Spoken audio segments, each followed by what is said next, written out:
पहुंचे आपके पास। Making charge सिर्फ 12% flat. Dagru Seth jewellers, GM road near radio station, Darbhanga. Offer केवल 15 दिनों के लिए।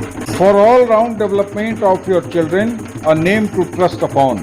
Delhi World Public School brings world-class education in Darbhanga. Ekmi Ghat, Ballapur, Lahiriya Saray, Darbhanga. Admission open. Avail the best dental digital diagnosis first time in Bihar. KIMS CBCT Center, KIMS Dental Spa.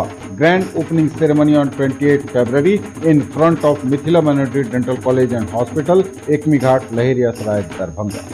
Admission open for session 2024-25। Darjeeling की शिक्षिकाओं की देखरेख में पूर्णतः अत्याधुनिक शिक्षा व्यवस्था।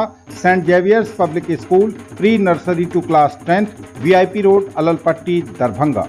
आपके बच्चों का चहुमुखी विकास मतलब holy Mithila international school. Class play to 10+2 based on CBSE curriculum. Hostel facility available near SDO residence, Khaja Sarai, Lahiriya Sarai, Darbhanga. Admission open for new session 2024-25.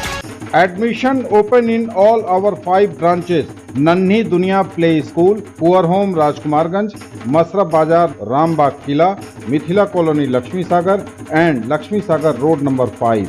Hari up, seats are limited.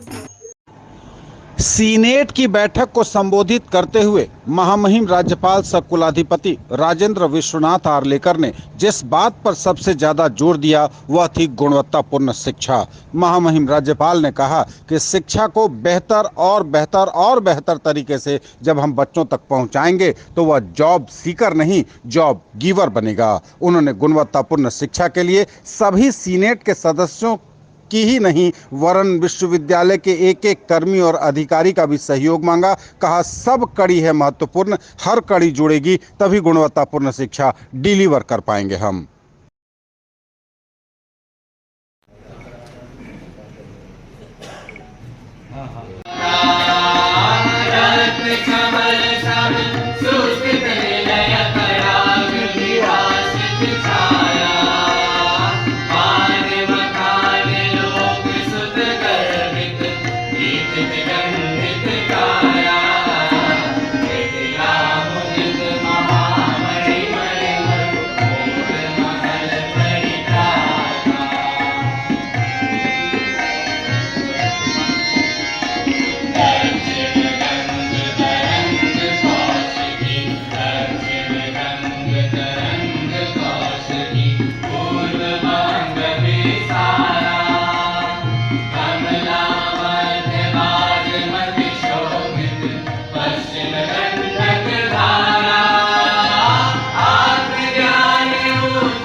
Senate की बैठक को संबोधित करते हुए महामहिम राज्यपाल सह कुलाधिपति राजेंद्र विश्वनाथ आर्लेकर ने कहा कि गुणवत्तापूर्ण शिक्षा विश्वविद्यालयों का पहला कर्तव्य होना चाहिए। सीनेट के सदस्यों का आह्वान करते हुए उन्होंने कहा कि केवल बजट पास करने के लिए आप नहीं बैठें, आप एक विशेष बैठक सीनेट की अलग से बुलाएं जिसमें शैक्षणिक मुद्दों पर चर्चा हो। क्वालिटी एजुकेशन की बात महामहिम ने की। उन्होंने कहा कि कॉलेज जो सुदूर इलाके में है उनमें शिक्षा व्यवस्था दुरुस्त करने से लेकर विश्वविद्यालय मुख्यालय तक शिक्षा व्यवस्था को दुरुस्त किया जाना ही सभी सदस्यों की पहली प्राथमिकता होनी चाहिए। इस बैठक के बाद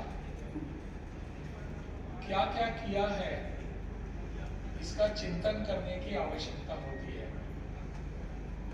जबकि मेरा आग्रह होता है कि अधिशत की बैठक वर्ष भर में कम से कम 2 बार होनी चाहिए। एक तो बजट पारित करने के लिए अपना अर्थ संकल्प जो है उसको आप सबके सामने रखकर पारित करने के लिए, और दूसरी बैठक जो होती है वो केवल शैक्षणिक विषयों को लेकर ही होनी चाहिए। उसमें बजट का प्रावधान होने की आवश्यकता नहीं है, आरोप प्रत्यारोप की जरूरत नहीं होती। हम हमारे विश्वविद्यालय के बारे में कितना सोचते हैं गहराई से और क्या सोचते हैं, इसका अनुभव उस बैठक में हम कर सकते हैं।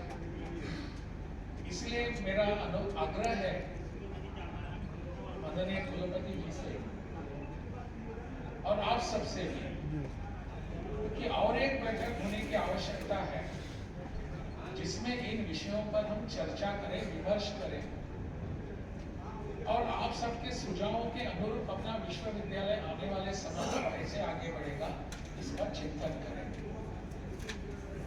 और इसलिए ऐसी अधिवेशन की बैठकें आवश्यक होती है। और इसलिए मैं पूछ रहा था कि पिछली जो अधिवेशन की बैठक होगी उस बैठक का वृत्तांत सबके सामने रखा या नहीं। तो उन्होंने कहा कि सबको सर्कुलेट किया गया। आप में से अनेक लोगों ने कहा, अनेक सदस्य ने कहा कि हाँ सर्कुलेट किया जा चुका है। मैंने पूछा अनुमोदन किया, तो लगभग आपके अनेक लोगों ने कहा हाँ हाँ अनुमोदित हो गया, ऐसा मान लीजिए।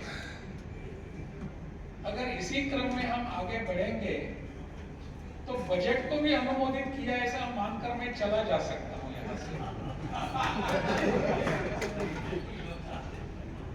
ऐसी